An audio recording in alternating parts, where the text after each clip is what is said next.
Hello, in this, the first episode of Heirs for Architecture's 2025 offer, I was joined by the extraordinary architect, writer, theorist and educator Bernard Tschumi, whose work has helped define the context of architecture, architects and the contemporary city as much as anyone in the profession.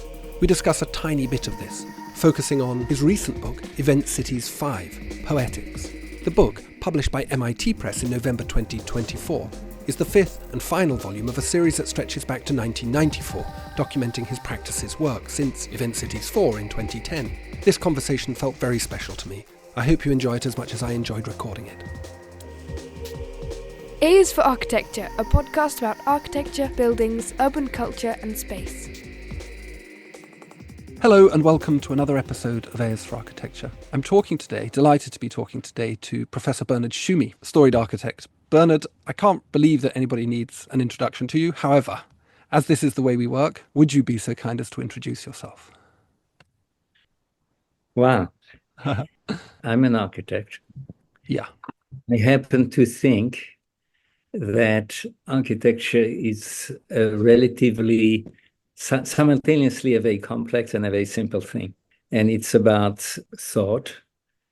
It's about material and building. And a lot of things over the last 3,000 or 4,000 years are still worth investigating and in a state of change. And if I was to introduce myself, I would say, yes, the questions and the investigation is just as much part of the job as putting the pieces together. And so, amusingly enough, I decided fairly late in terms of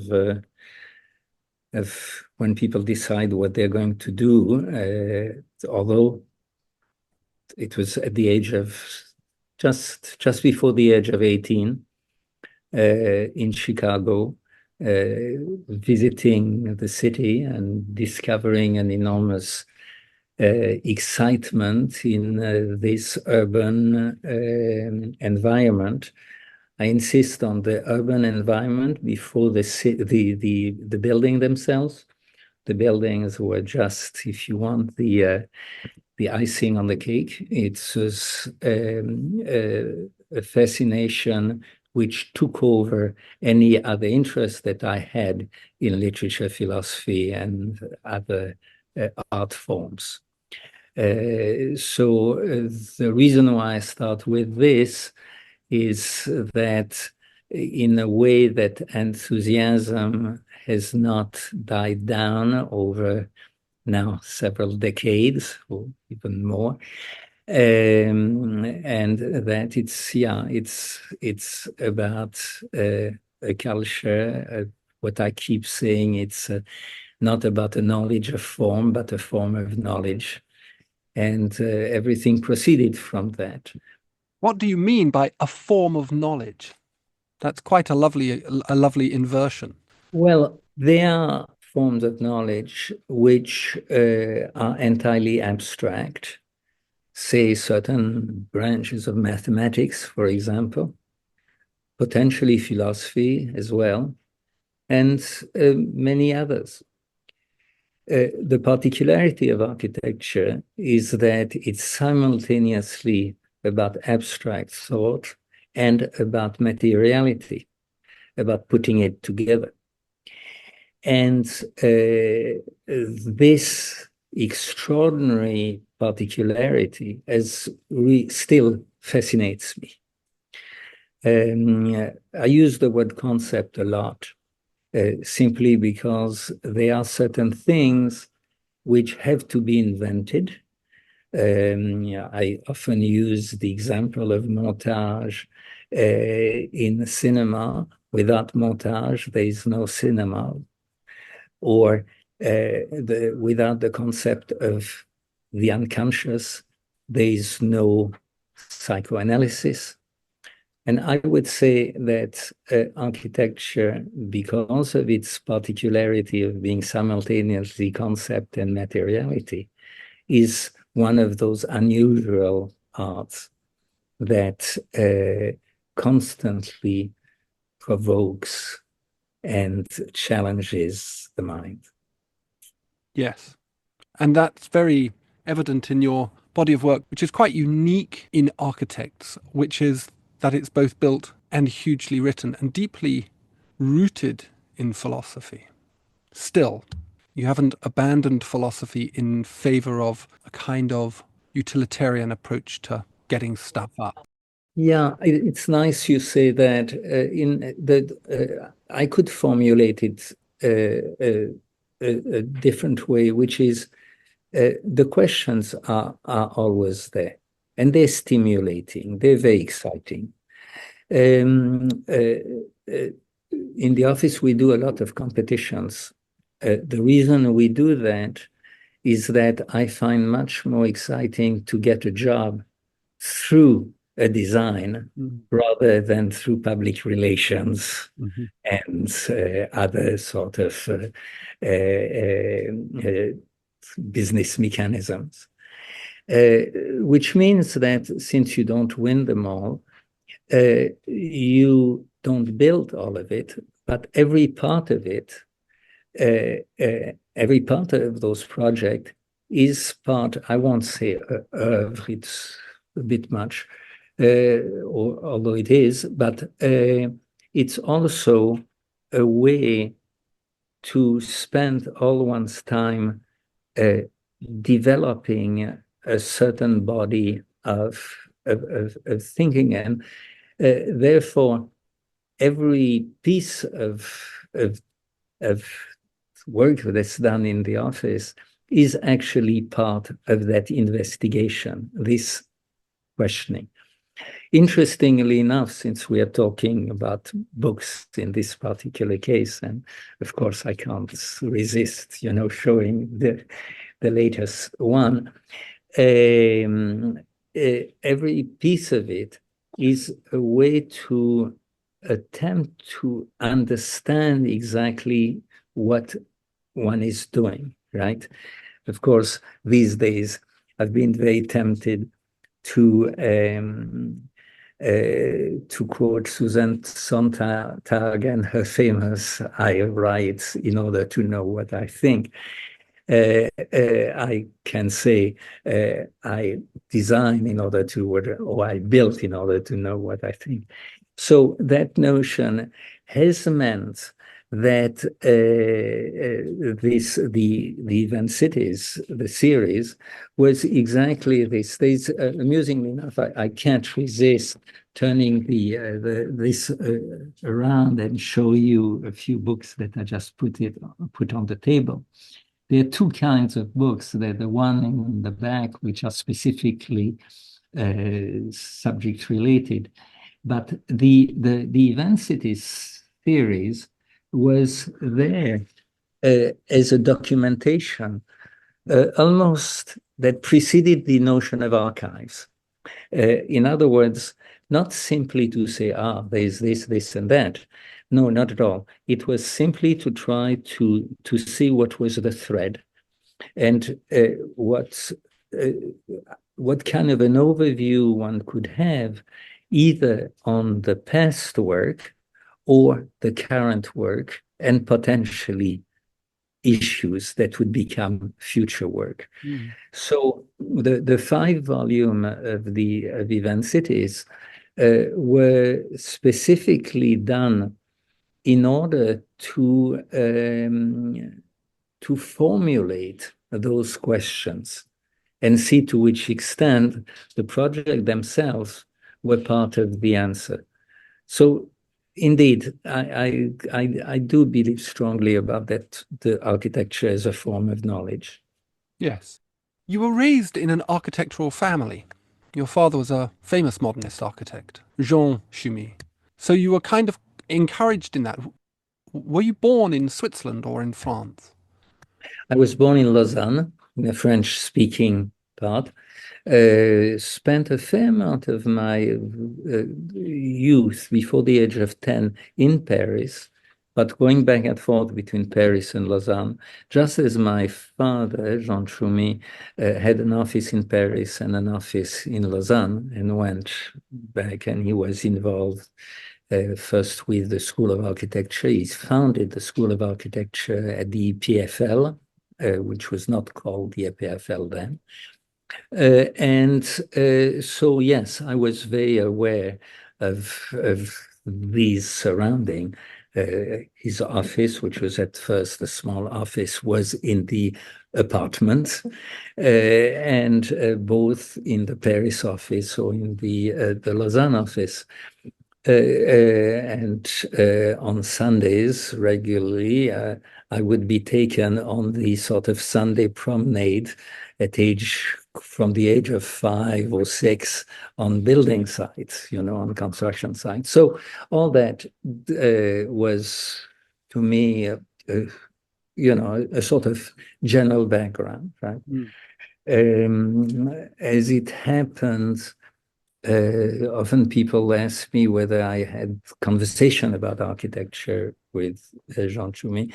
I actually hardly did. He died, strangely enough, on my 18th birthday, and we never had time to discuss architecture, barely. But traveling and visiting cities, whether it was say Florence or Venice or certain castles in France and so on, was that I was, reasonably not informed, that's too much, but I had somehow of a general background. And eventually, my interests were more in the questioning and the literary and actually cinema and this type of things. But then, as I mentioned to start with, it happened when I was struck by an incredible, a city that had the power to change my mind in a way. Yes. As you've mentioned, and you've only shown the front page of it, so for people who listen to this as an audio, that will be difficult to see. But the subject, I suppose, of our conversation or the orientation of it is around Event Cities 5, Poetics, which came out with MIT Press in November, I believe. Yes. And it's the fifth of a series that's spanned quite a few decades now. And the last one, Event Cities 4, came out in 2010. Yes. A lot has happened since then. What was the imperative? What was the motivation specifically in Event Cities 5? Was it always planned? Was there always this intention? Or did you feel that there was a new thing to say, a new prism to look at your work through? Immediate answer, both. But let me backtrack. In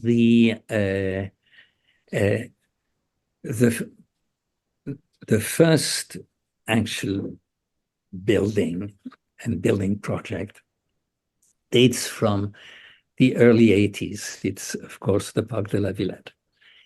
And in 1994, I was asked to have a retrospective exhibition of at MoMA, New York, covering a relatively short period of time, basically hardly more than 10 years. And at that time, there was, of course, La Villette, but there were a number of other projects that were not built yet.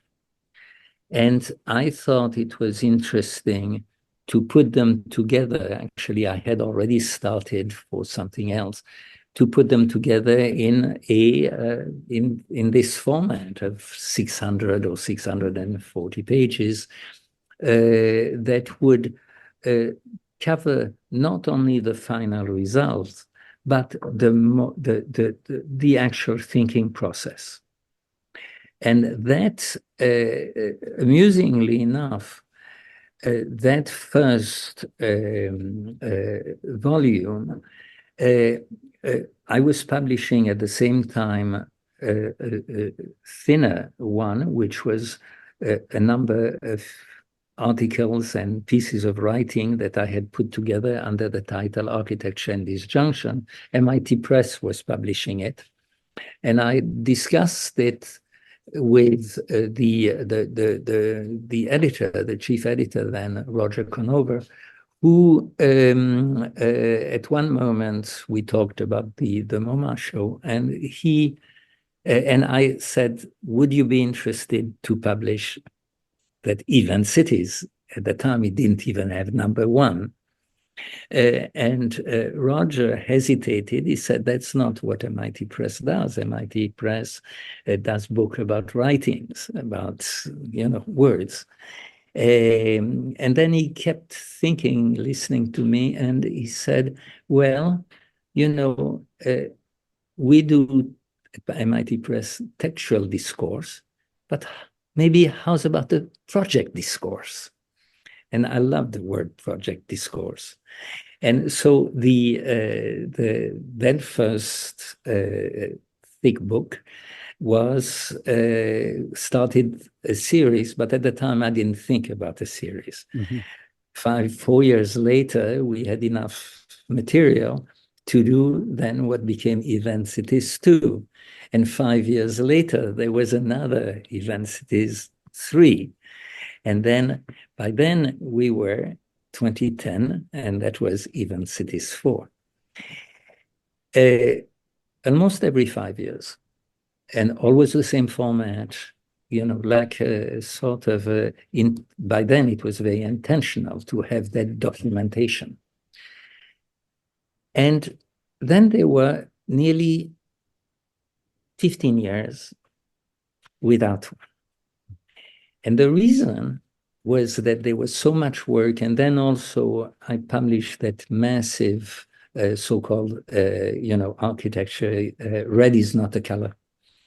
And that particular very illustrated book was trying to make a general, more, let's say, less specialized, more accessible book, except it's so big and so thick and so expensive that I don't think that, I had a discussion with another publisher then, Rizzoli, and I wanted it to be on thin paper, like Bible paper, but they wanted to do it as a massive sort of monument.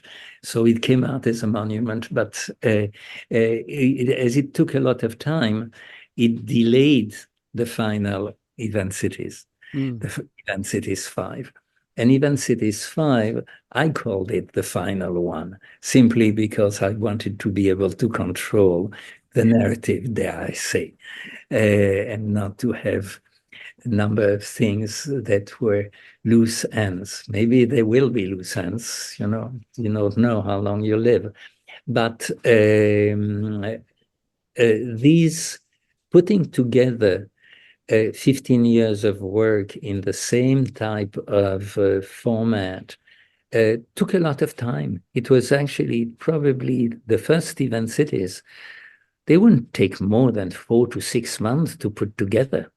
This one took over 2 years, almost 3, because there you had to choose and to decide what was, the overall argument. Not anymore the argument of that particular volume, but actually all 5. I see. That's what made it an incredible challenge. Also, amusingly enough, the first 2 volumes are in black and white or in black and red. And then by number 3 and 4, we were using some color, but color was expensive then.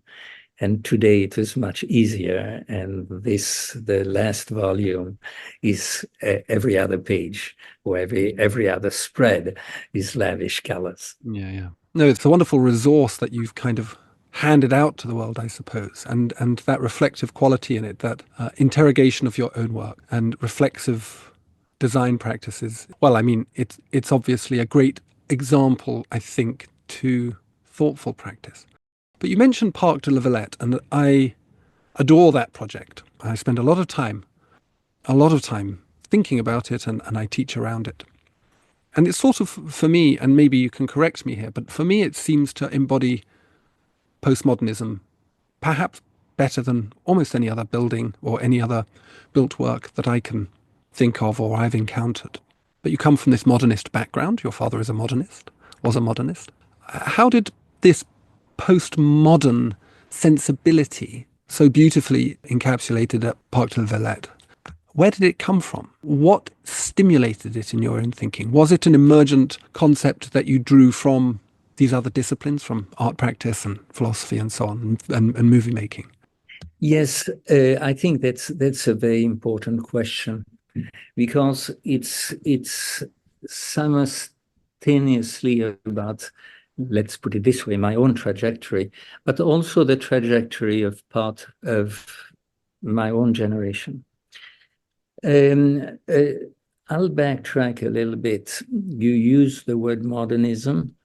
In the 60s and leading to the 68 sort of explosion, there were a number of questions which were raised in not only in architecture, but in all cultural fields, in literature, in art, in philosophy, and so on.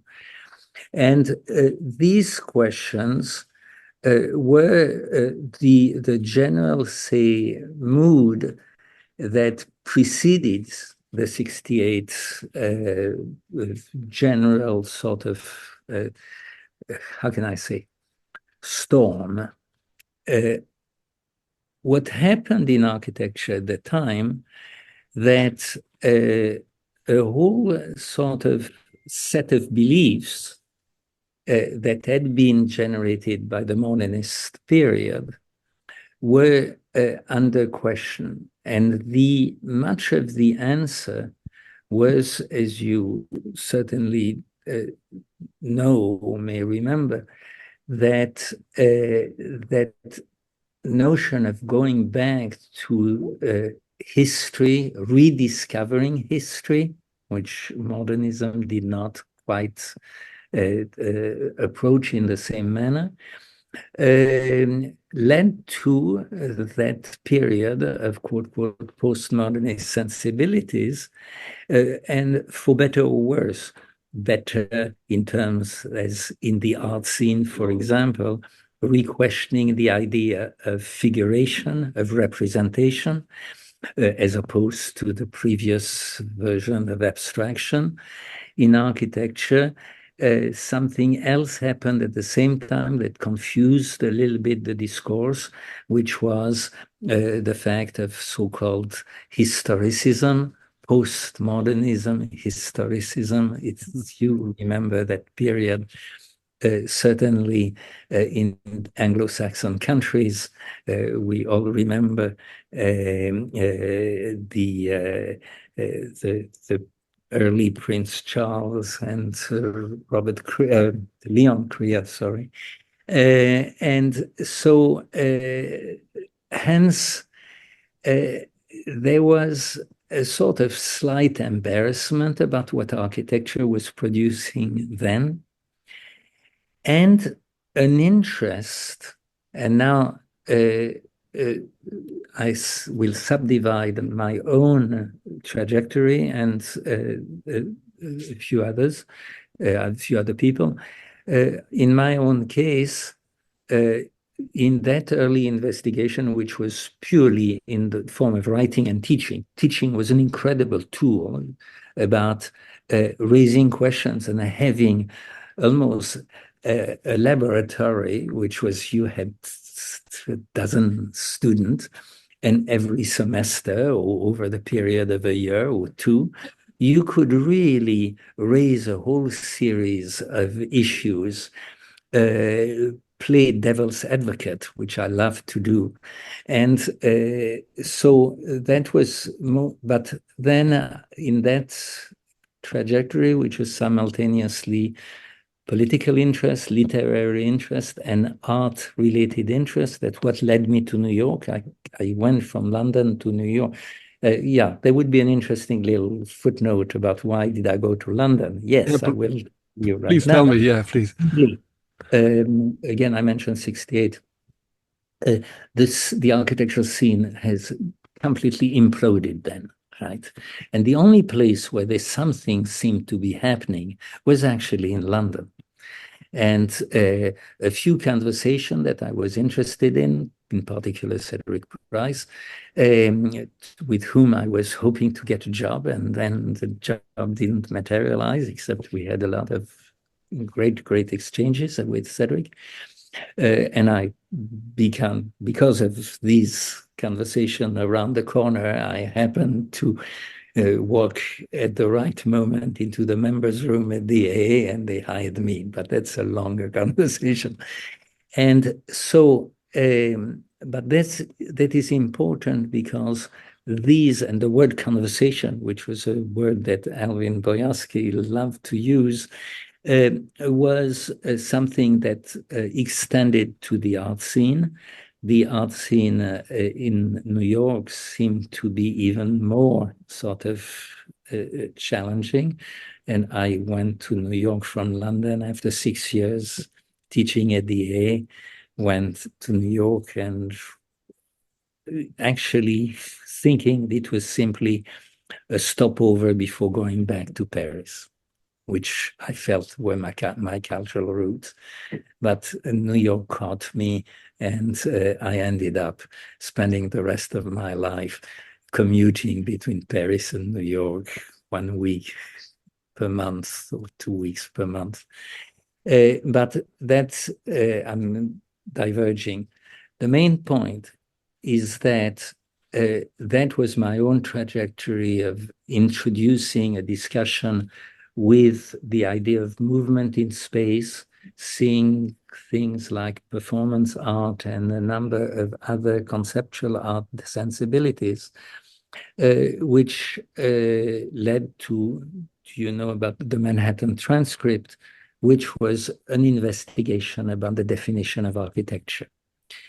Very important because it led to La Villette in 82, when the competition was announced. I felt, let's, instead of inventing my own script, let's take somebody else's script and turn it into something else.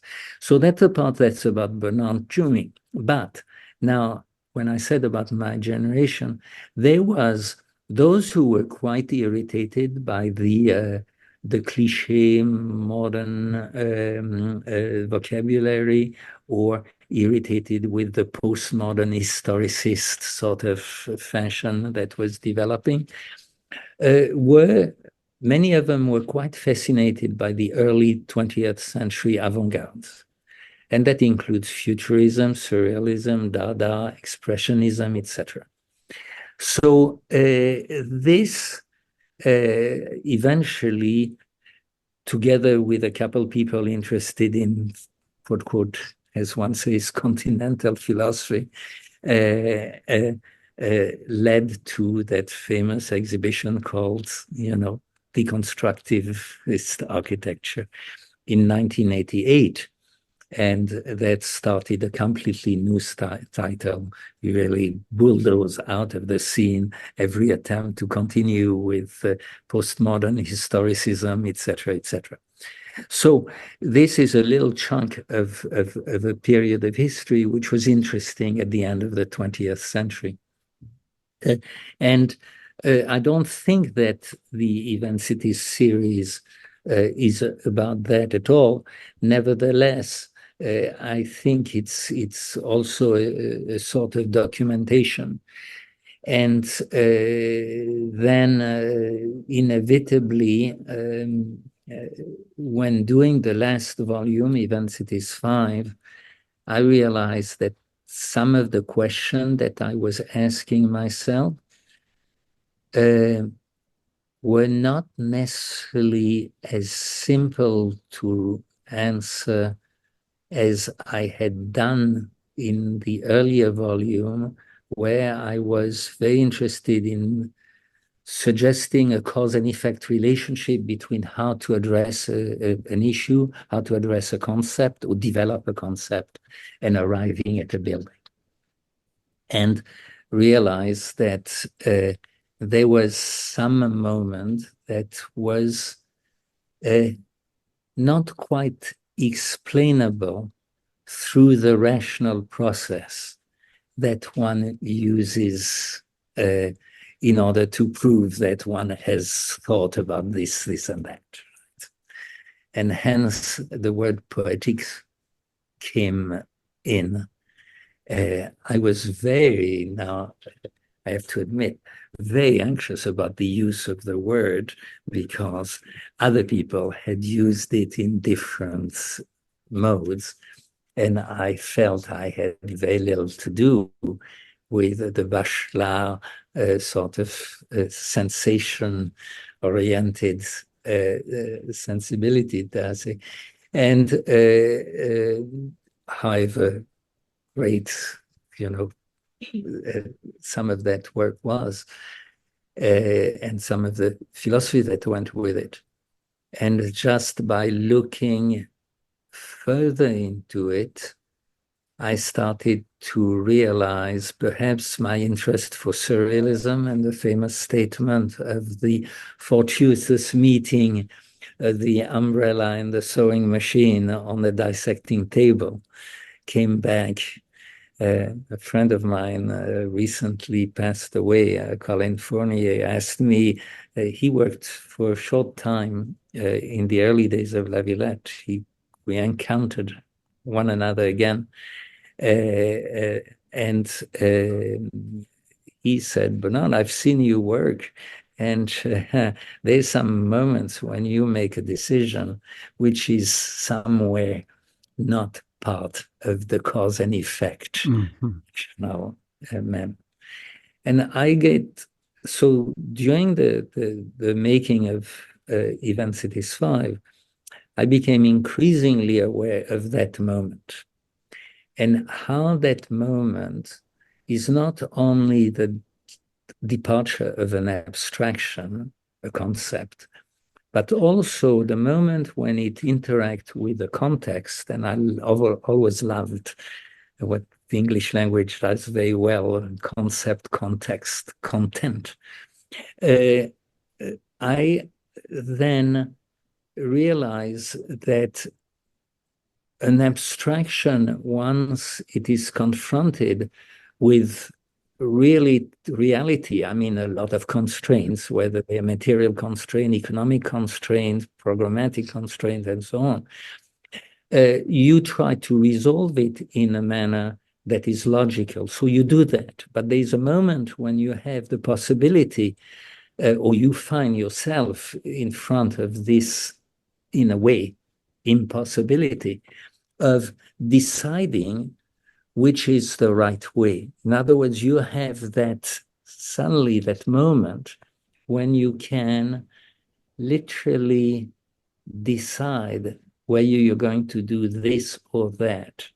And the decision itself is that ethical moment of why do you do it? And philosophers have been, and by the way, that doing Event Cities 5, I rediscovered Derrida from that early encounter actually in London in 1975 at first, but then mostly at the time of the Parc de la Villette. And this rediscovery through the bias of a text that Derrida wrote, What is Poetry? Che la poesia, written in Italian at first, it's a short text, and I found it first, as usual, it's not easy to read, and then you manage to, and that notion of the responsibility, the ethical responsibility of the architect that transpires out of this poetic notion of something which is entirely gratuitous, but it is not, because you still are responsible. And I found that interesting. I found it a challenge, to the extent that realized that a number of projects throughout the whole Event Cities series were touching about this unexplainable. And that's opened a different sort of reading of what the work had tried to be, and it was a very exciting book to do. Very difficult, but very exciting.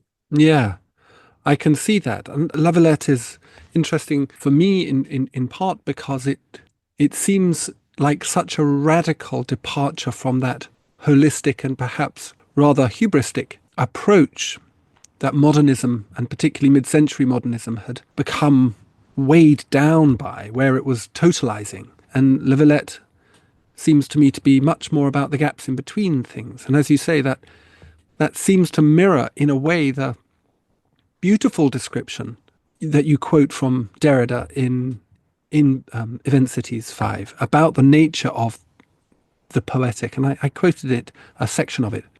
The poem, or the poet's function, is to disable memory, disarm culture, know how to forget knowledge, set fire to the library of poetics, which I thought was really fascinating way of thinking about it, and thinking about your own work in that way, where the way I interpreted that was that your work contains all of the architecture, all the aspects or component parts or material of what we understand to be architecture, but at the same time places it in ways that are unsettling and, I suppose, challenging, but also comforting insofar as we can see it as architecture.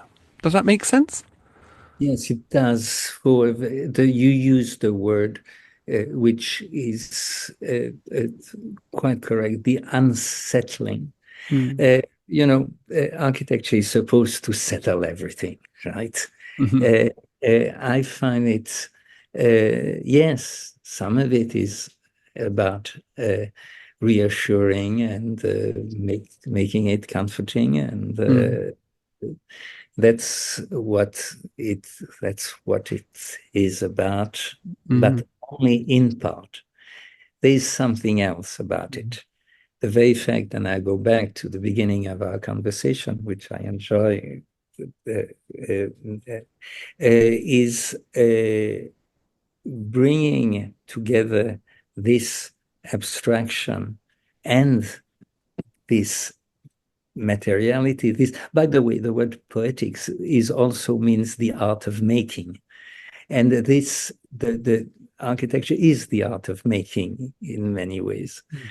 And so, as a result, looking at it as something which is beyond making solid buildings that produce shelter and dwelling, and part of the economy and part of power and various other symbols, but to use it also perhaps to raise the question that takes you to the next step is what I find so fascinating. Yes. You've mentioned this idea of the ethical imperative, this moment, this decision-making moment, which I find an unbelievably rich area to describe, because it is mysterious, actually. I find it mysterious. I find the design process and watching design emerge. I do very little of my own now, small stuff, furniture basically, but seeing it in my own students' work, this moment where the design decision is made is very fascinating. How does one act, or how have you encountered and engaged with what has become quite a serious context for architecture? Again, perhaps not dissimilar to that moment in 1968, where there was a feeling of revolution and a feeling of turning over of the old way, or older ways. We've once again come to a serious, it seems to me, serious moment. How does this design moment, this ethical decision, how does it deal with that seriousness? Can architecture, I suppose, or do you see architecture as having this capacity to address these rather somber themes, some of which you've mentioned, economic inequality or ecological conditions, or any number of things, I suppose? I hesitate to use the word uncertainty because it's used a lot these days. And also the fact that I'm going to quote mathematics teacher when I was a teenager, who used to say, intuition is a shortcut of reason. And that always struck me as quite interesting, because the complexity of many architectural projects, especially when they are in an urban context, means that you have so many potential ways to approach it and so many constraints to deal with, right? It's rarely a straitjacket. Of course, there are rules and regulation that tends to, shoebox-like result. But in reality, there is always more ways than one thinks. And so that's perhaps also a way we work in the office, play what I call in French, la case vide, the empty slot. Looks at the number of permutation and transformation that are possible in a sort of grid-like game of permutations and transformation. And so you realize that at one moment, your brain and your hand are faster than any other sort of rational processes. And this is a very strange thing. And that's where I touch upon, again, the poetics, this art of the impossible. And La Villette was a slightly different process, but it had certain similarities. Yes. How does this work, this sort of work, and there seems to me to be, in the way you describe the work, as I put in my notes to you, a sense of architecture as an insurgent practice, something that is a mechanism for reflecting back to the city what the city is or might be. How does a building, in your practice, in your thinking, encounter and address its urban and civic responsibility in a way that goes beyond the act of critique, but then becomes a mechanism for, I suppose, healing and stitching a city back together? I like the way you have brought together but differentiated the word urban and the word civic. Mm-hmm. They're not quite synonymous. Urban is evolving enormously these days. What is the definition of a city? In my own, let's say, I'll say, I wouldn't say lifetime, but several decades, the definition of cities have changed. Mm-hmm. In terms of the notion of density, for example, the notion of organization has entirely changed. Let's say, if I look, even the city of New York has entirely changed in the way it is used, mm-hmm. from the way it was, let's say, half a century ago. It's due to certain economic processes. It's due, of course, to new modes of exchanges. I'm talking about commercial, I see here hundreds of miles of streets without shops because people get it on delivery by Amazon or whatever. So so the definition of the territory has changed. The way it is used has changed.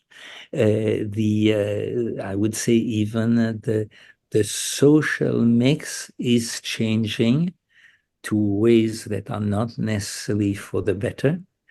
So that's where suddenly there is a question about the coherent history on one hand that will interest historian, but then there's the political history that is very, very different, which is taking place. And so as a result, we enter your other world, the world of the civic. And somehow architecture plays a little role there, very small, but it does. And the whole question of, I'm quoting myself, of saying that we do not produce events, but we may somehow let them do things that allow them to generate themselves, encounters and so on. And that was, of course, the general theme of La Villette, but it's been the theme of a great number of projects ever since. Wanted to finish with one last thing, which is about your modes of representation. Your drawings are beautiful, and obviously La Villette's drawings are very famous, but a lot of your way of presenting things has been very designerly, very aesthetic, very elegant, and very unique. Has there been, as a third part of this relationship that you've got your writing and you've got your buildings, and then there's these drawings. Do these drawings sit as are they a design device? Are they a representational device? How does, particularly those, I suppose, more formal drawings, how do you view them? What are they doing, for want of a better word? Are they making beautiful? Are they an aestheticization of a concept? You know something? You are embarrassing me right now. Embarrassing me with the compliment and embarrassing me with my difficulty is answering. I'm sorry. Finding an answer. Certainly, there is one part which is communicating a concept, communicating an idea. First of all, to myself. Also, immediately in terms of a conversation with others and we are actually also a team of people working and exchanging certain quick ideas, and a few scratches on a sheet of paper are very effective. Also, I travel a lot, and the number of pieces of work that have been done on a sheet of paper format, A4 or 11 by 8.5 by 11 inches on my knee in a taxi or in an airplane or in the subway going to Colombia, going to teach, right? I've done an enormous amount of work like that. So these tend, whether they are done by hand or then drawn according to a certain level of, how can I say, of diagrammatic skill. In other words, trying to express in as few lines as you can I hate to use the word essence, but the very clarity of the project, right? And so there is not an attempt per se to design for visual beauty, but sure, editing is a great part of it. There's some things you keep, something you dump. We just opened literally a couple of days ago, a week ago on a Wednesday in Paris, the Institute of France gave us major prize called the Beaux-Arts Prize, which is a strange name for an architect. And I developed, a small exhibition in that context. and using a lot of the hand sketches Mm. in order to show that shortcut. They're all shortcuts in a way. And that notion of the clarity of the concept is probably one that is very important still, even though quite often that concept may be unexplicable.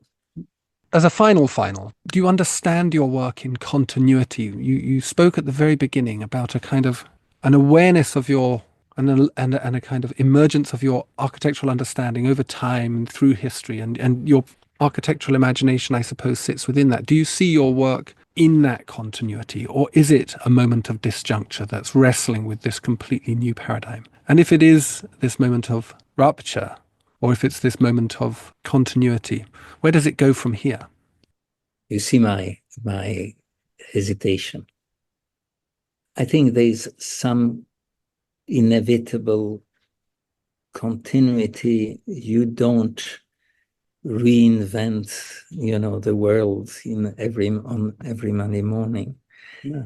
There's so many things that are I think in a fascinating way, part of the incredible rich history and repository of ideas that exist in architecture. Mm-hmm. And inevitably, you may invent new things, but you reinvent others. And I see a continuity in what, some people, whether through their writing, from Alberti or Brunelleschi, when he does that dome, that do interest me still at this time. And various periods of architectural history are, to me, still very fresh. So that will be the continuity part. The discontinuity, the disjunction is inescapable. Again, back to that point of the concept and the experience, or the concept and the materiality, depend on how we bring. It's not about polarities. It's not about yes and no. It's simply about the fact that the nature of those different moments of what architecture is leads to an unpredictable potential or possibility, invent the impossible again. And so that's what I hope it is as well. Beautiful. Well, that's a perfect point to finish on, Bernard. Thank you so very, very much. Well, thank you, Ambrose, for this conversation. As LL Cool J actually said, postmodern is contemporary whatever. There be gold in that hip-hop, I tell thee. Thank you to Bernard for taking the time to speak with me. It was a real honour and pleasure. Thank you also to Greg Barton at Tschumi Architects for facilitating it and for providing me with the material that I needed. Thank you to MIT for the book too. It is, as you would expect, a glorious publication. Please see the podcast description for links to it. And to Bernard's practice, although you probably can find that with a fairly simple Google search. If you're new here, have a look around. There are clear of 130 excellent conversations with established and emerging scholars, artists, practitioners, and, well, dreamers from all over the world. Think of it as your own personal intellectual Parc de la Villette. And thanks for listening.